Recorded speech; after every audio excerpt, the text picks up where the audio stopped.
How can you build an audience for your material that you can be proud of?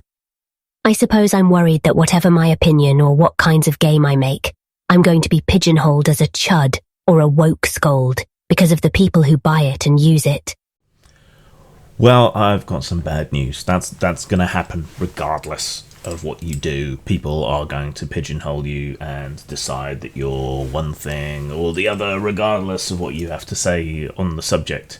And even if you try to be above the fray in any sort of way, people will still do that to you. So it's going to happen. Just come to terms with that and let it go, because it's going to happen.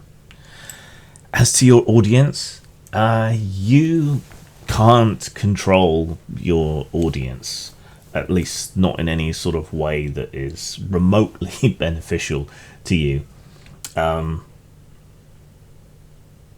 Posthuman Studios, the people behind Eclipse Phase, found that the whole transhumanism angle brought in a lot of tech bros and libertarian types, anarcho-capitalists, those sorts of people, as their audience, and they didn't like that very much, so they effectively banned anyone with those positions from their forums, and they made a declaration that their game wasn't for those sorts of people.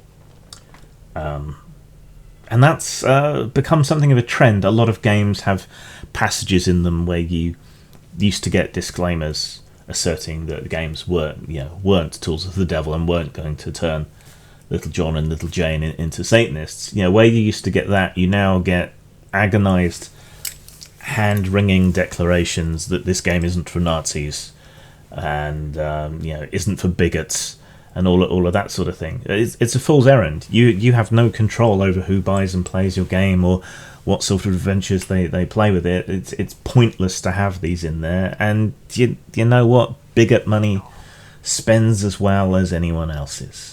And you get to spend it. And if you so choose, you can spend it on something super black, super Jewish, super gay, all three, whatever. It's their money. If they choose to throw it your way, then so be it. And if they play the game, that is no responsibility of yours whatsoever, no matter what they do with it. So I don't know why you would care.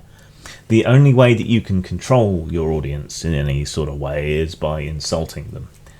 And that doesn't go down well with them. That is the kind of thing that will get people to boycott your products in a way that other things won't. But it tends to spread, because people who you don't intend to piss off will get pissed off, and lots of other fair-minded people who understand that you have no control over your audience will get pissed off on behalf of the people that you're trying to exclude. And it's hard to exclude people while at the same time pretending to be inclusive. So I wouldn't worry about it. It's out of your hands. There's nothing you can do about it. The people who play your game are the people who are going to play your game, and you can't stop them, and you can't make them either. And however much you vehemently disagree with someone who buys and plays your game and produces content for it online, or does actual plays that you find horrifying, or whatever, there's nothing you can do about it, and it all brings attention to your game and sales, and their money spends as well as anyone else's. So just brush yourself off and let it go, because you're fucked.